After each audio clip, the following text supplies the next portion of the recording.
Welcome to Garden DC, the podcast about everything gardening in the Washington, D.C. and Mid-Atlantic region. I'm your host, Kathy Jentz. I'm the editor of Washington Gardener magazine, and we're aimed at gardening enthusiasts, people who grow everything from edibles to ornamentals, natives to exotics. If it grows in our area, that's what we talk about.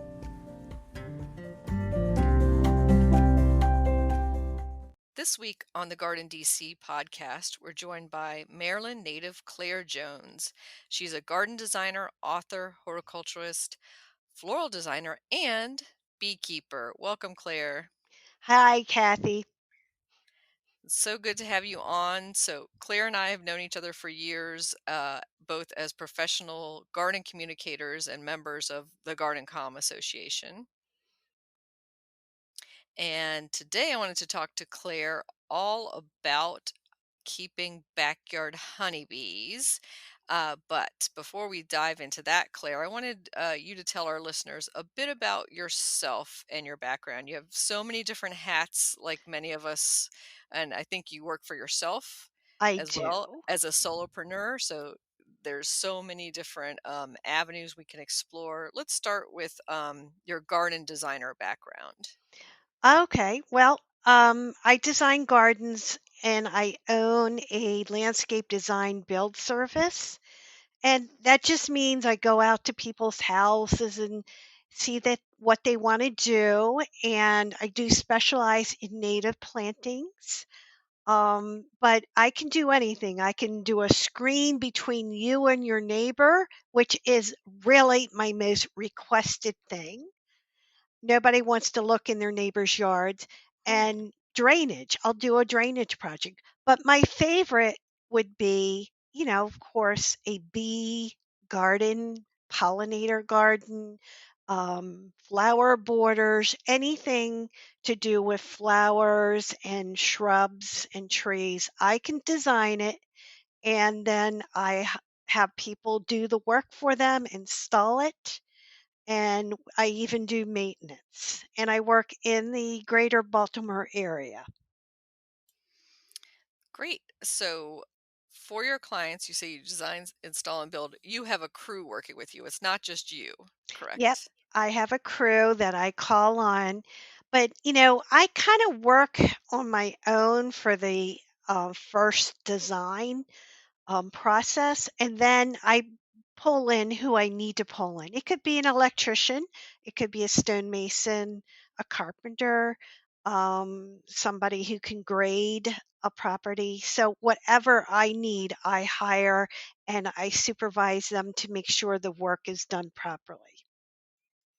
Wow, it's a great service because so many of us, it's the hiring the right person and then being able to get that job done. That's the key part. Yeah, because so I stay with it from conception to the finished product. Cool. So what led you to garden design? Were you a lifelong gardener, Claire? Were you gardening as a tot, or when did you start? Well, I've gardened all my life. I can't even remember when I started. I have always done it and I love doing it. I love digging in the dirt. And I graduated from college with my degree in sociology, not thinking I could really put a gardening career for me. But, you know, I started in the business world. I worked for the phone company and I hated it. And I said, I really want to be outside working in gardens, designing gardens. So I started working with a landscape design company, and I worked there for 17 years. And this was a full service company that does lawns, maintenance, everything. And then after a while, after 17 years, I was like, Claire, you can do this all by yourself and make more money. And that's what I've done. I started my own business and I had made all these contacts through my years with the landscape design company. And then I just started doing it on my own. And now my husband, who is out of work from with COVID, I got so busy with my landscape work that I said, "Come on, you help me." So he's been helping me at different jobs. Wow, it's great that you can pull him in for that. And so your sociology degree, does that come into play at all, say with working for with clients and customers? Yeah, of course, it does. It has greatly helped me with client relationships, and I also worked with the phone company a long time ago in the business world, and I worked in customer service, and they taught you how to talk to people. Like the customer's always right, etc. But it really gave me a good background to go in and talk to people because I talk to all kinds of people.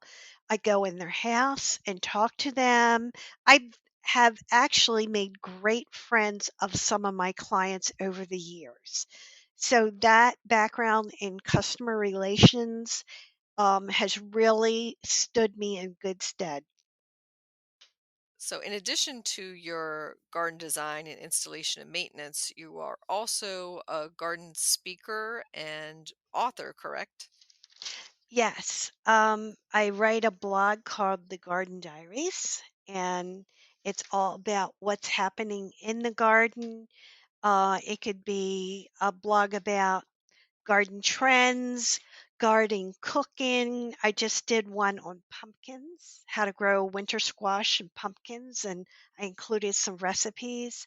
But whatever is happening in my garden, what I'm growing, what I'm excited about, um, it could be a spotlight on a new plant or shrub, whatever I come up with. And I never run out of subjects. I have too many subjects that I can't write about. So I love to do it. And I also write articles for magazines. And I also speak at garden club, different groups like civic groups. I go to flower shows like the Philly Flower Show. I've spoken at the Seattle Flower Show. I've spoken at. And so I get invited to different events to speak about gardening, and it could be about landscape design. I'm also a floral designer, so I do a lot of demonstrations on floral ranging. So I know my hat seems like it's in all these different rings, but I like to mix it up. I just don't want to do one thing, and that's design gardens. Hmm. And the other thing that I do, which is my favorite thing of all, is garden travel. So I've organized 2 or 3 trips a year, and I go to different countries. It's always international. It could be England, Scotland, Wales, Ireland. I'm going to Portugal in the spring, in March, and we just go to different gardens. And I usually have a group of like 20 people, of like minded garden loving people, and we just get a bus. We stay in hotels, and we'll take 2 weeks and go to every garden that we can have in a certain radius. And, it's so much information for me. I take so many pictures from these trips, and then when I get home, I write about them. That sounds like a wonderful win-win situation for you. And hopefully we'll be past this COVID situation next March so you can Yeah. resume the tours. Yeah, I'm sure this year was kind of a bummer to miss out on that. Yes, I had to cancel 2 trips, one to Portugal and one Mhm. to Ireland. So I'm rescheduling them for next year. Hmm. Well, that's good that hopefully that can be all back on schedule. And you had mentioned your floral designing passion. Mhm. And I know that you have participated in the White House Christmas decorations several years in a row in the past. Can you describe some of that experience? Yeah, sure. You just apply to the White House. There's an application online, and you apply in July and August. You find out in October if you've been accepted. You send information about what kind of work you do, pictures of your work. If you're a floral designer, you're more likely to get picked because, of course, you have experience in decorating. So I've done it 3 times for 2 different administrations, and I just go to Washington if I am selected, stay in a hotel, and this is all on your own dime. You pay for your travel, your food, your hotel, and then once you stay in your hotel, you just go to the White House for a week every day. It's like 9 to 5, and you just decorate whatever needs doing. It could be making bows, it could be hanging balls on a tree, it could be making wreaths, anything that they ask me to do. So I've done that 3 times, and I have applied this year, and I have not heard if I have been selected. So we'll see. Hmm. Yeah, well, do share photos if you do get picked for this year. We'll be Uh, interested to see a little preview of that. Yeah, that's my most read blog ever is when I decorate the White House and I show all these pictures of it. Yeah, definitely the behind the scenes is for sure the most interesting part. Yeah, and that's probably my most popular talk is the decorating behind the scenes at the White House. A lot of people are curious to know how it's done Hmm. and so forth. So that's one of my most popular talks. And obviously, it's a new and different theme depending on Yep. the designer and whoever's there every year. Do you get to have any hand in those decisions? I don't come up with the theme. The White House hires a design company located in Washington, D.C. And that company works on the designs all year long. They come up with, plans for every room, and then they take all that stuff to the White House, meet with the First Lady. She has to approve everything. So they already have decided what's going to be done. But once you get there, they do give you some leeway. Like, for example, I did the blue room mantle. Blue room is the big main room with the big Christmas tree, the 38-foot tall Christmas tree. So they say, Claire, do this mantle. This is what your materials are, but we want you to come up with what you think looks good. And so I did it all by myself with the materials selected. So you do have some design expertise that they want because, these designers, they can't be doing every little design that's going to be up at Christmas. So they're relying on their volunteers to help them out. That's great that you can use some creativity in it that's not super micromanaged. So Yeah, that's yeah. wonderful. That is cool. So, your passion, of course, are honeybees, hmm and I think your own home property is about 2 acres. Is that correct? 2 acres. Part of it's a meadow, Hmm. and the meadow part I planted around my beehives. So they have plenty of forage material. I don't want them to have to fly too far away to find nectar. They can find it right outside their back door. So yeah, I have 2 acres. It's 2 ponds, a big vegetable garden, fruit trees, fruit bushes, and I love to grow dahlias, which I use for flower arranging. So I have a big row of dahlias, and I grow just about everything, every vegetable that we can eat during the summer, and can during August and September and put it up. But my meadow, I created that when I put these highs out my back door, and it surrounds them. It's goldenrod, it could be cornflower, zinnias, whatever wildflower seeds I can come up with. and I replant that every year so my honeybees have something to snack on. Hmm. And so that's completely mowed down, say in late winter, and then seeded with annuals, or do you have perennials in the meadow as well? It's all annuals, except I do have some perennial milkweed.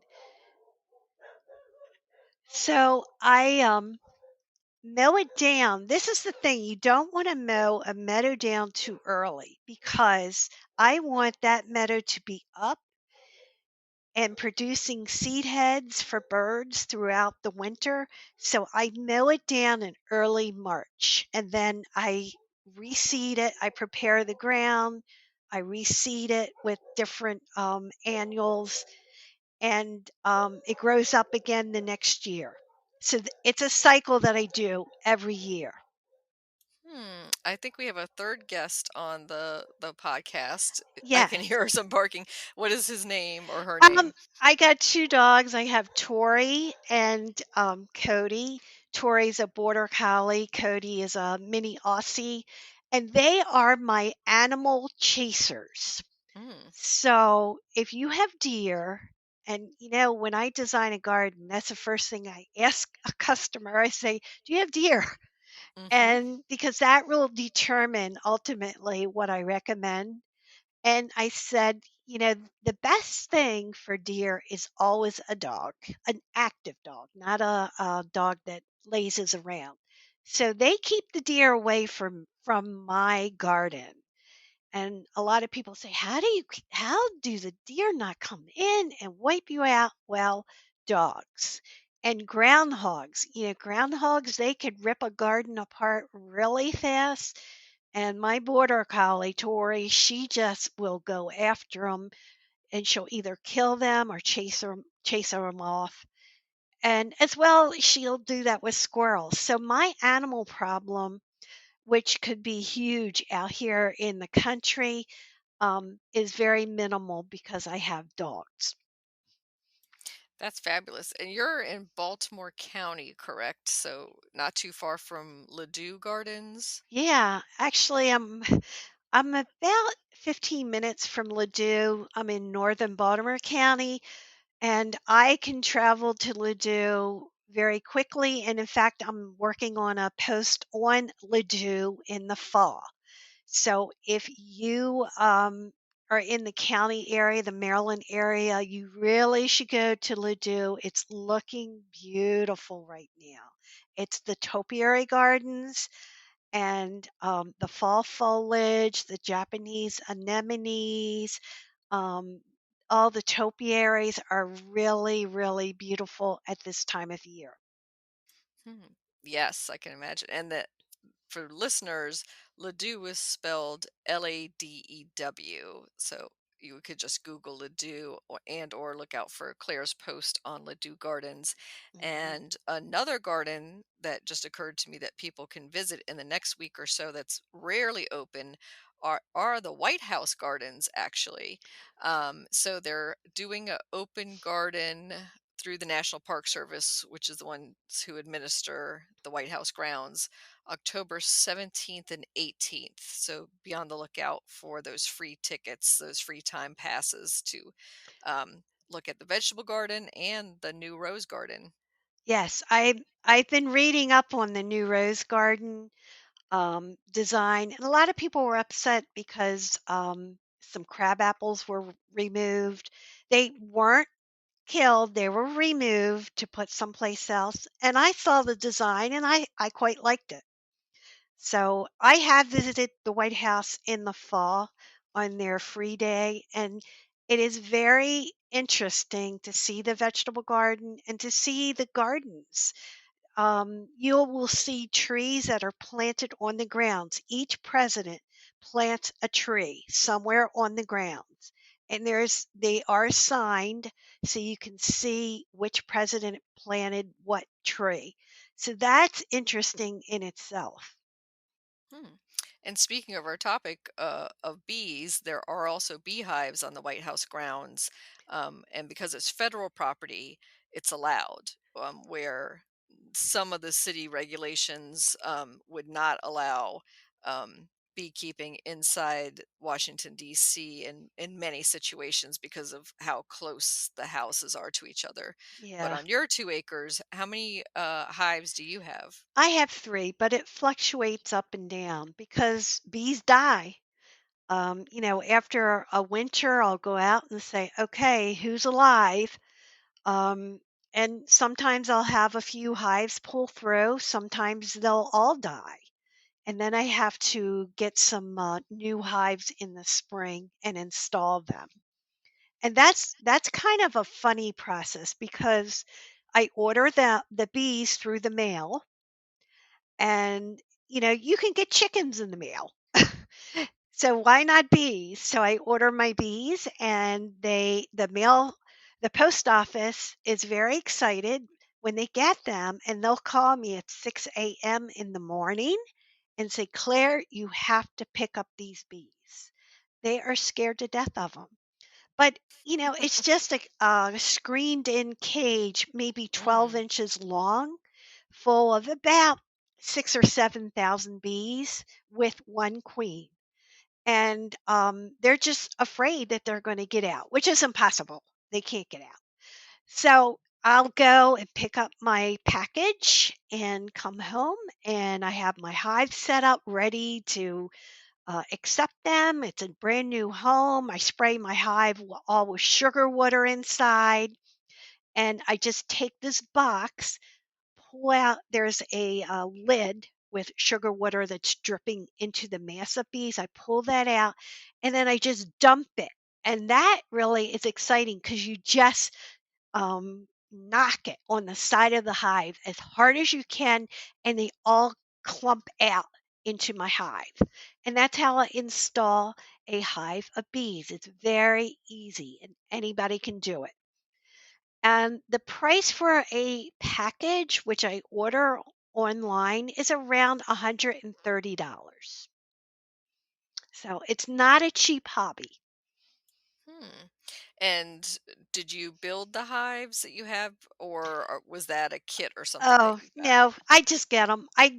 There's a local beekeeper that sells hives, and he'll put them together. He buys like pallets of these hives, and he'll put them together, and I'll go. I'm not a carpenter. I can't do that kind of stuff. So I just buy a ready-made hive, and whatever else I need from him. It could be a bee brush, it could be a smoker, it could be my bee suit or veil.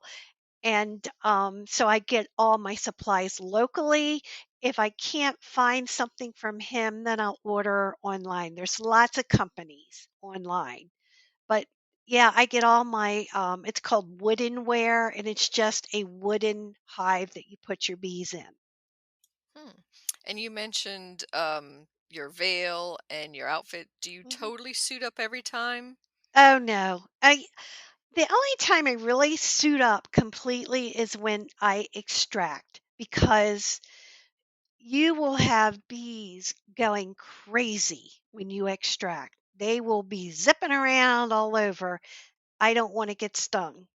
So, what I actually use is a paint suit that I get at Home Depot.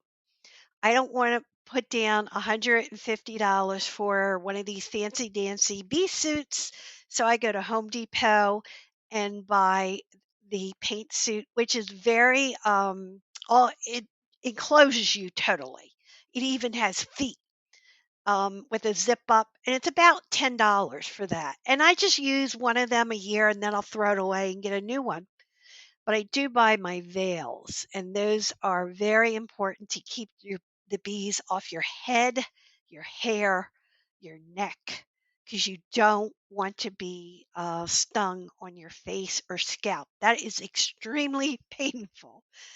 Um, so I only suit up if I'm extracting, if I'm looking at the bees, and it's called inspecting your bees.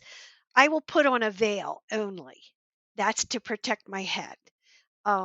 But usually I don't have a problem. Sometimes one or two will come out and try to get up my pants legs. And, you know, That happens, but not too often. So I don't really suit up every time just for extracting. Hmm. And do you get occasionally stung? Oh, yes. Mhm. I get stung, maybe 3 or 4 times a year, and it's really when I'm careless. And the thing about stinging, honeybee sting is they rarely sting if you're just walking around, they're not gonna sting you. If you're messing with their hive, they're gonna sting you. So a lot of people are scared of bees and getting stung because they say they're allergic, but really everybody swells up if you get stung by any kind of bee. But a honeybee is really a docile insect. If you're stung by a bee, it's usually a hornet, yellow jacket, wasp. Those are the big three that will really nail you. But a honeybee will only sting if you're doing what I'm doing, opening your hive, pulling out your frames of honey and looking at it. They don't like that. So they will sting me. And, I've had, I probably have had dozens of stings over the years, and it still hurts. But if you get the stinger right away, what happens is the honeybee will leave the stinger inside your skin. You take your fingernail and scrape it out. You want to stop the venom from pumping into your body. So the sooner you get the stinger out, the better. And the honeybee is the only bee that will die when it stings you. Hornets and other bees, they can sting you repeatedly. They are not going to die. So honeybee, they're docile. And when I design a garden, people say, well, I don't want bees around my patio, my pool, wherever they're moving around or using the area because they'll get stung. But I tell them honeybees rarely sting. And, you get the occasional sting, but what about beekeeping with children? Is that something that you would think would be a good hobby for children? Well, I really think it's a great hobby for kids. And I'm hearing more and more about during COVID that people are getting out and they want to get their kids out. So I think it's a good hobby to start with your children. I was mentoring a beekeeper, a neighbor, and she has two small children, one 5 and one 7. And she suited them up. They have veils and suits for kids also, the size of kids. And they were fascinated. And it really is a great education for children to see how this all works, how the insect world is organized, how the girls, and they are females that make the honey, it's not the boys. So that's another education for kids. If you want to get them outdoors and doing something worthwhile and getting honey out of the process, it's a great hobby for kids. They might be a little leery at first, so I would start with baby steps. I would just have them stay away for, maybe 50 feet away.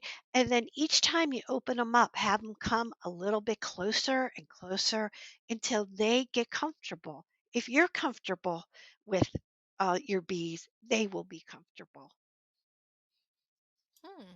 And how much time, say a week, or do you check on them regularly in your schedule, or is it less often? Well, they bees need to be helped along or managed.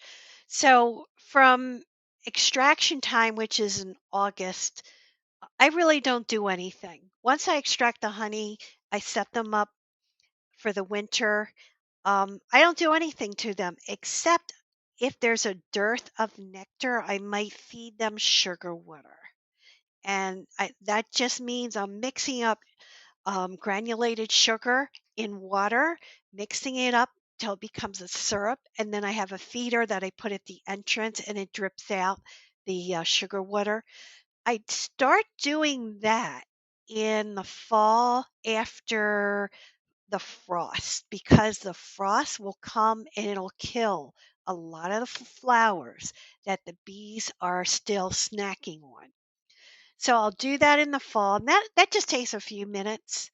In the winter, I'm not doing anything to them. I might go up if it's snowing. I will scrape any snow that's piled up in front of the hive, and that's just a few minutes. The bulk of my time is in the spring, because in the spring, that's when they're building up their population. They're bringing in tons of nectar to make their honey, and I have to make sure that, for number one, in the early spring when they wake up and they're really busy out there, I have to make sure that there's flowers out there. If there's not, if it's really early, like early March, and there's nothing blooming, then I again will have to feed them until things start really popping with the flowers.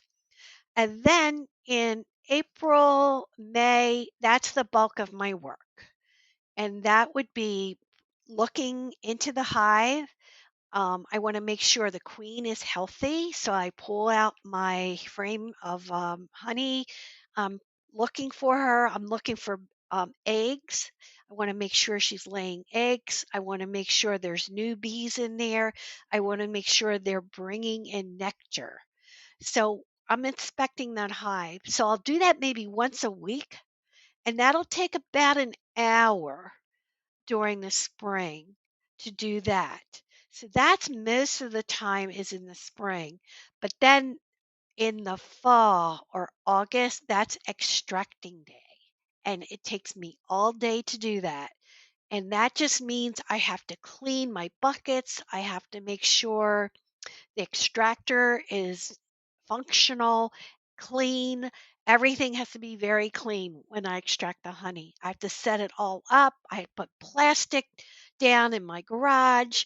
I put out soapy water, and it's always the hottest day of the year because I want to make sure that the honey is going to flow out of the comb. The hotter it is, the higher temperature, the easier that honey is going to flow. So I put the frames in the extractor, and frame is just think of a long honeycomb. I put the frames in the extractor. It has a little motor, and it spins, and it flings the honey on the sides of the extractor. Think of a big trash can like thing. The honey flows down to the bottom where there's a valve. I open the valve and the honey flows out into a bucket. So that is all day because I have to pull the frames off the hives, and then I have to extract it. Then I have to clean up, and then I'm doing wax. I'm cutting up wax for melting and cleaning. So that is all day in August. So, it does take time. It's not something where you're going to be hands off. You really have to pay attention to your bees during the spring, summer months. Hmm. And when you're extracting, do you bottle up that honey right away? Do you do anything else to No. the honey? Well, what I do is I strain it. And when you strain it, it's just like a sieve that you use for cooking, but it sits over a bucket. And it double strains it, and it strains out the particles of wax. I don't want any wax in there, and dead bees and pieces of bees. So I don't want my honey to have dead bees in it. So I strain that out. But that's really the only processing that I do to the honey. And then once it goes in the bucket, it kind of has like a foam on top. Think of making jelly in a big pot and there's foam on top. That's kind of what it looks like. So I want that foam to settle down. I'll skim it off if it's really thick, and then I just let it sit for about a week. And then I'm out there with all my bottles. I have to get tons of bottles to do this. And I extracted 180 pounds this year, which is Wow. the most I've ever done, ever. And it was from 2 hives.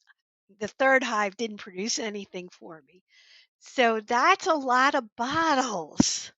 And honey is it's by the pound. You get like a 1 pounder, 2 pounder, or 3 pounder jar. So I fill all those jars, and that takes a lot of time. Is to fill your jars, and then I make labels. I designed my own sticky labels that I had printed, and it has my name and it has some graphics and that kind of thing. And then I have to put a label on it, and then I sell it. Hmm.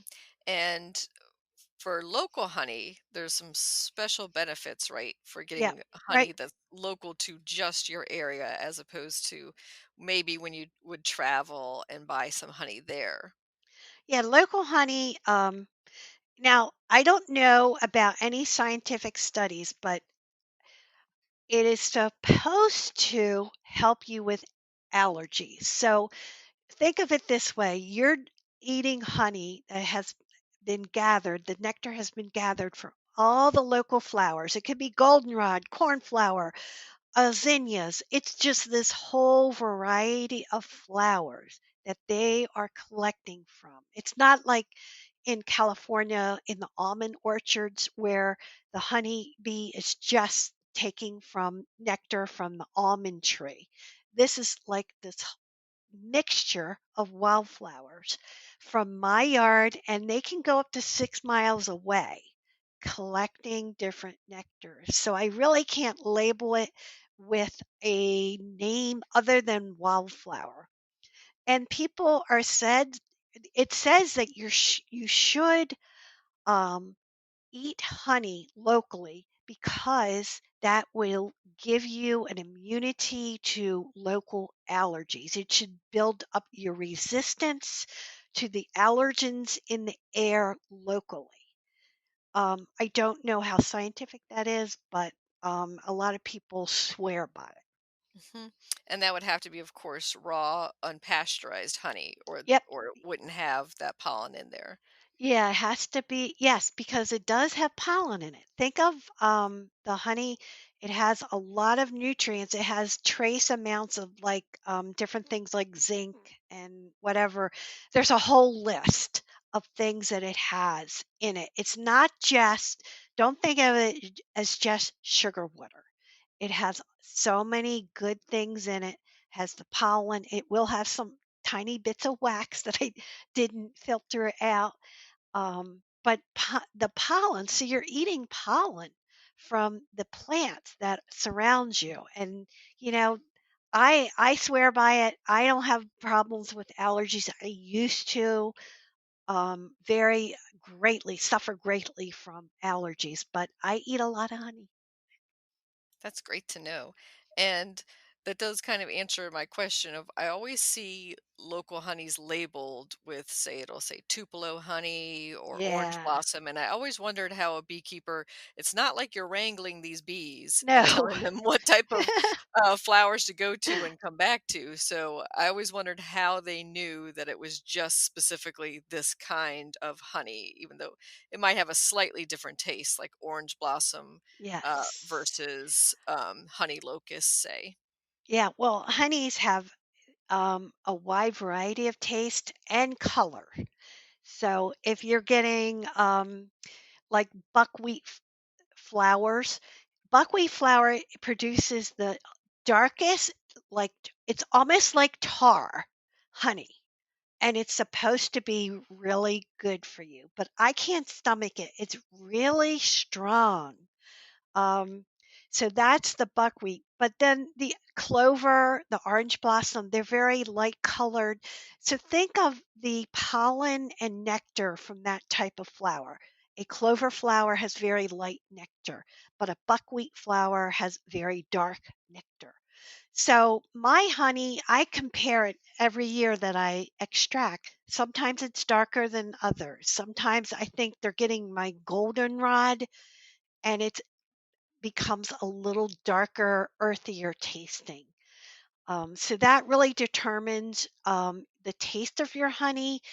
But if you buy clover honey, they are getting it from a clover field. The honeybees are situated in a clover field. Hmm. And usually they're going for the closest Yep. pollen The sources, of course. the closest, most accessible nectar. They don't want to do more work than they have to. And I also heard that bees go for, on a run, only one type of flower. So, say from one Yes. lavender to another lavender to another lavender, they Right. don't do lavender, cosmos, goldenrod back. Very good, Kathy. You've done your homework. Um, yeah, they are consistent with that. So they're going to go to one flower only, exhaust that source, go back to their hive, and then they do the dance, the little waggle dance. If they found a good source, they're going to spin around in circles, and I have seen them do this. It's pretty funny, and they'll waggle, and they will tell the other bees in the hive where that source is, where that good nectar is, and they will actually tell them how far away it is, where it's oriented, if it's northeast, whatever direction it is, they have this down to an art. They will tell them exactly where to go. And it's really interesting that they're going for one at a time and then kind of exhausting that source. So, for our own home gardens, it sounds like we should plant en masse and not just Yes. onesie twosies. Yeah. I always tell people if they only have a container for their bees that they want the bees to come to, just plant one thing in it because the bees, again, they want to see a big, big block of it. If you have a garden, I would plant in blocks of 3 to 4 feet at least. So if you're designing a perennial garden, I would say that would take at least 9 to 12 plants to do a block that large, depending on the perennial. So do it in big, big blocks so they can see it, smell it, and use it. They're not going to come to one zinnia. They want a lot of nectar source. Hmm. And what about early and late season blooms? Do you have any suggestions for that, or maybe shrubs and trees in addition to what we Yes. think of as the annuals and perennials that honeybees usually frequent? Yeah. Early and late, I call that the shoulder season. That is when it's the hardest for them to find nectar. So I've had my bees out in February. If we get a warm day, say over 50 degrees, they're out flying looking for flowers. Well, what's blooming in February? Not much. But Mahonia is a great plant. It's not native, but it's a great plant that they can gather pollen. And pollen is also food for bees as well as nectar. So you want things that are going to bloom in the early season. Hellebores is another thing that will bloom very early. Think of your bulbs like crocus, tulips. Um, and I'm sure we've all seen tulip with black anthers. That's the inside part of the flower. They collect that pollen and it's black and they bring that home to their hive. So whenever I see black pollen, I know it's from a tulip.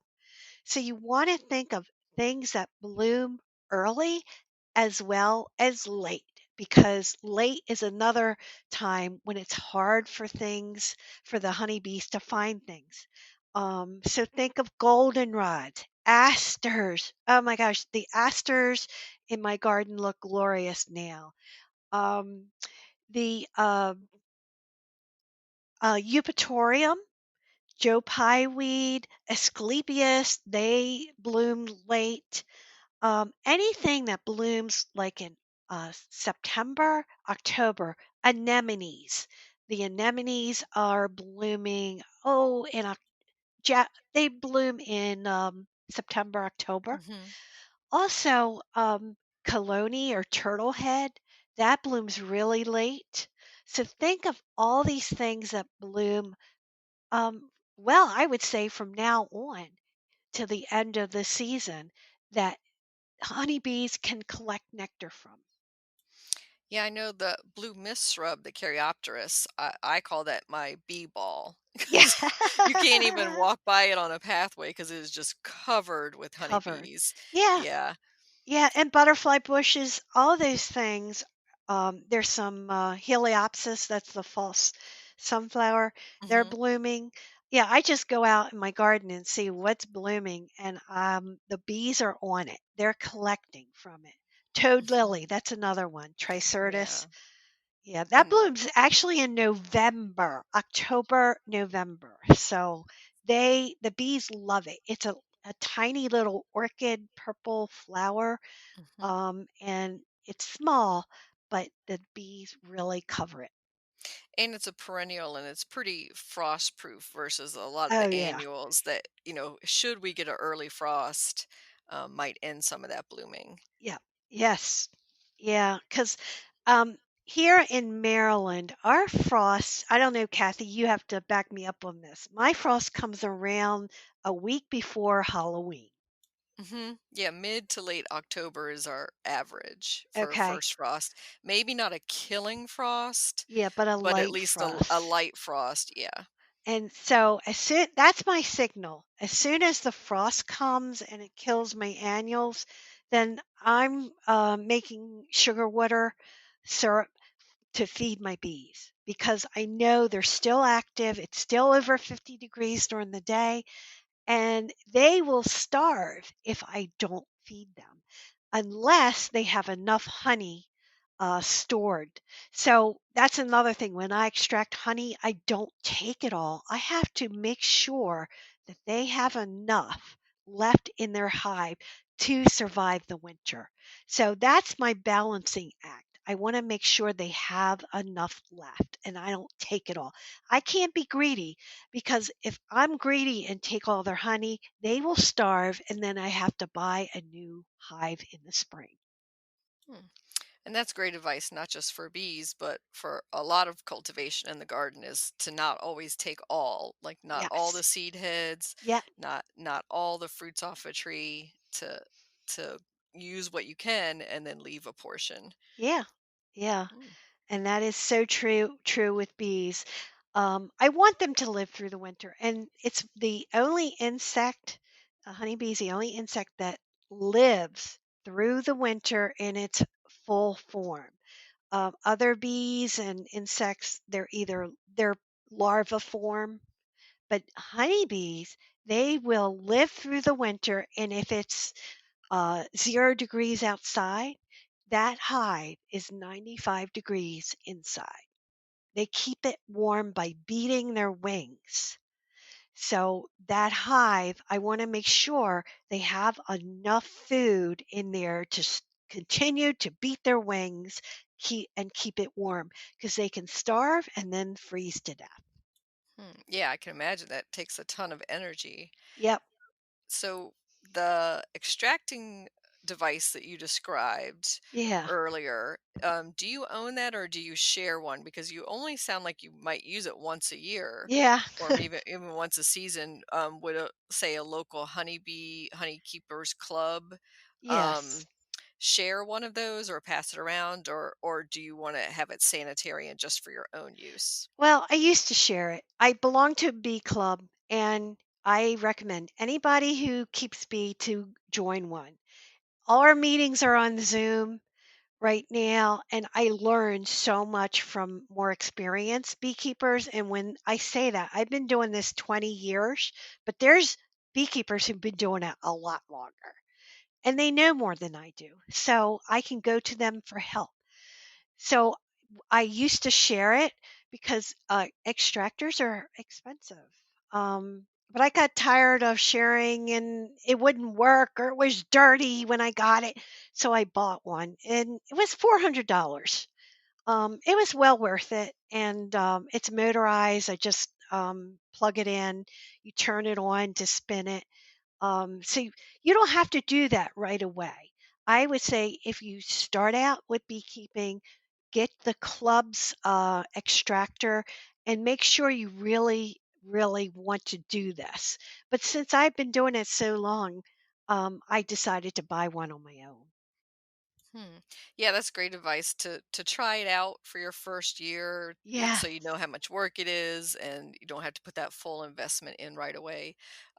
Is there any new technology coming on the horizon for beekeeping that you're like, ah, I want this for my hive? Oh yeah, I want a flow hive. And everybody it was the Facebook darling for oh, 2 years. And flow hive just simply means it was these guys in Australia.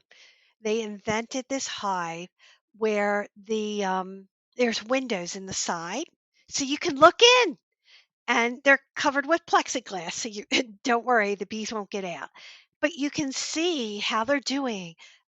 Are they bringing in the right amount of nectar? Are they bringing in pollen? um, and the flow hive also, they have these special frames. Remember, those are the honeycombs. And instead of me pulling out a frame and putting it in the extractor, which is a lot of work, they can just flip a switch and it splits the frame apart inside your hive and it releases Hmm. the honey. It actually cracks the wax that's on top of the honey and the honey starts flowing out and it comes out a spout into a jar which you put in front of your beehive.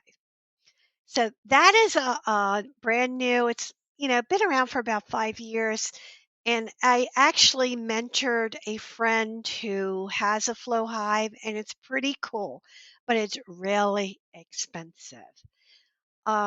Another thing that I use is a Bluetooth battery probe that you put in your hive. It measures the temperature of the hive. And so I can pick up in sitting in my house the temperature inside my house, hives outside. And that's really important because if I notice in the middle of the winter that the temperature is fluctuating, going down, that tells me they're not doing well. And I might do something to help them, like feed them sugar. Um, and there's also one other thing it's a scale you can put under your hive and it weighs the hive. So think of this in the spring. Oh, it may weigh 60 pounds, but every time they're bringing in nectar and creating this honey, it gets heavier and heavier and heavier. So you know that this hive they're working hard and it might be time to extract it. So those are the three things that I can think of that I would like to have. um, they're expensive. It's not necessary. You can do all this without it, but it's just, these different technologies that make your life a little bit easier. That does sound pretty cool. Yeah. If I had an unlimited budget, I'd have 10 flow hives Mm. And all that honey. and all of that honey. That would Yeah. be the best. Right. Well, thank you so much, Claire, for sharing about your beekeeping experiences and letting beginners know how easy it is and what the process is. And how can people contact you? Well, they can contact me by going on my website, and it's clairejoneslandscapes.com. And there's a contact form on there they can fill out. You can go on my blog, which is thegardendiaries.com or .blog, I should say. And you can contact me through that. You can email me. My email is Jones, B as in boy, 1 at Comcast.net. You can go on my Instagram feed, which is Belclair, the Garden Diaries. Belclair is just a street I live on. Um, so any of those methods work for me. I'd love to talk to you if you have any questions. I would love to help you out. If you need somebody to mentor you for beekeeping, I could help you find a mentor too. Wonderful. That's so generous of you, Claire. Oh, I love talking about bees, and it's great cocktail conversation. Um, Anytime I'm at a party and somebody knows that I'm a beekeeper, I have instant conversation with them. They they want to know everything about beekeeping. Yeah, honeybees are such fascinating creatures. They are. They are. And you never learn everything about them. I'm always learning something new. That sounds like a wonderful hobby to have in addition to gardening. Yeah, well, it's all part of gardening, you know? Hmm. It's like an offshoot of gardening. Thank you again, Claire. Thank you for having me, Kathy.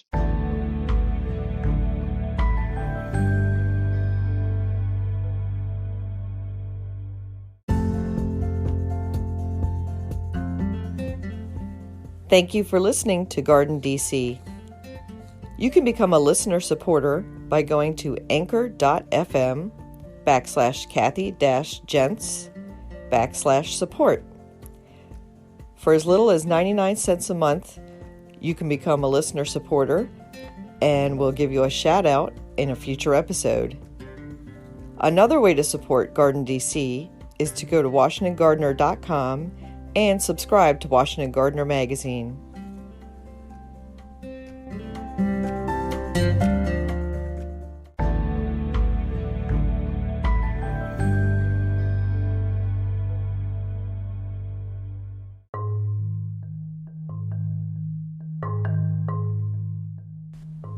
Asters plant profile. Asters are a hardy perennial that mostly bloom in late summer and autumn in the mid-Atlantic region. Asters are native to Europe and North America. There are over 600 species in the Asteraceae family. They are deer-resistant, easy to grow, and vigorous plants. The flowers are daisy-like in shape and come in shades of white, pink, lavender, and blue, with a yellow center. The most popular variety is the New England aster. Other popular aster varieties include Woods Blue, Monk, and October Skies. Their use in the garden is mostly as a filler plant in borders. They tend to get leggy and flop, so stake them or place them next to a plant or other feature that they can lean on. Look for some of the shorter, bushier cultivars to avoid the flopping. You can also try pinching them or cutting them back in late June to control their height. Asters prefer full sun and well-drained soil. Once established, they are fairly drought tolerant. They attract butterflies, pollinators, and make good cut flowers as well.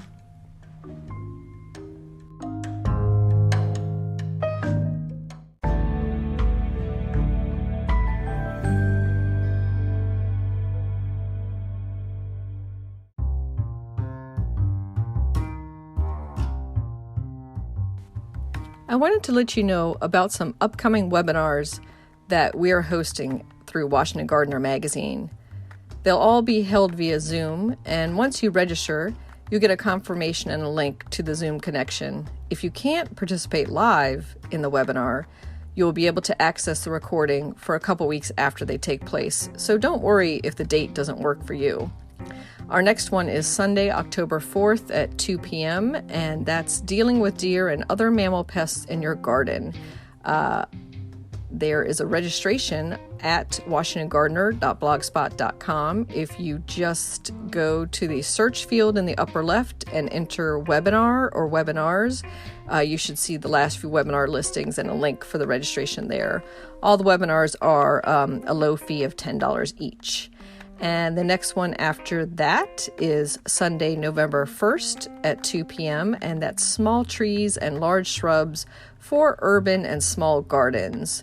And our final one for the year is Sunday, December 6th, again at 2 p.m., A Truly Green Holiday, a talk on seasonal plants with a bulb forcing demo in addition. And that's a little bonus there to get some nice flowering plants inside in late winter if you force them around the holiday season.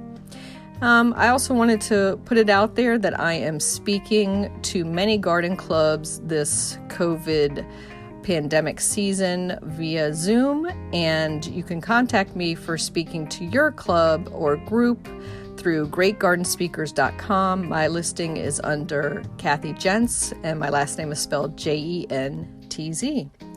Thanks for listening.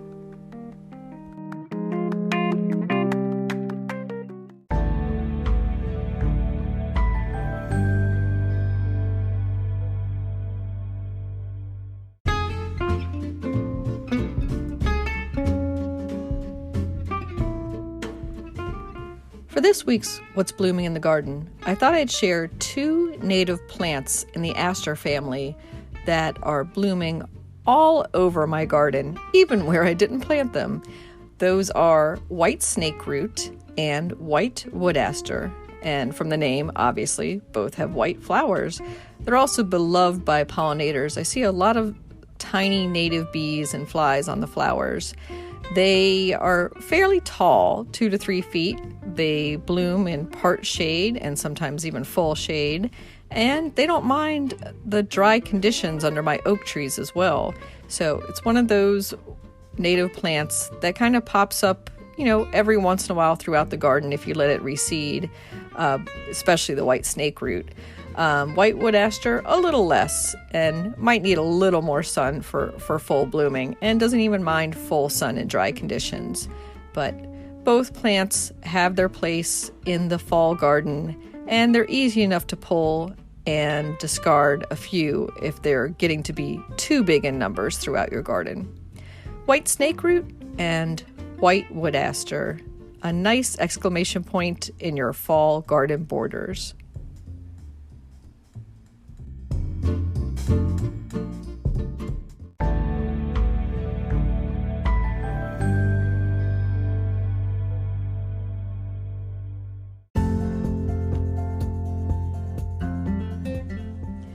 You can find Washington Gardener online at washingtongardener.com, on Twitter at WDC Gardener, on Instagram at WDC Gardener, and on Facebook.com at Washington Gardener Magazine.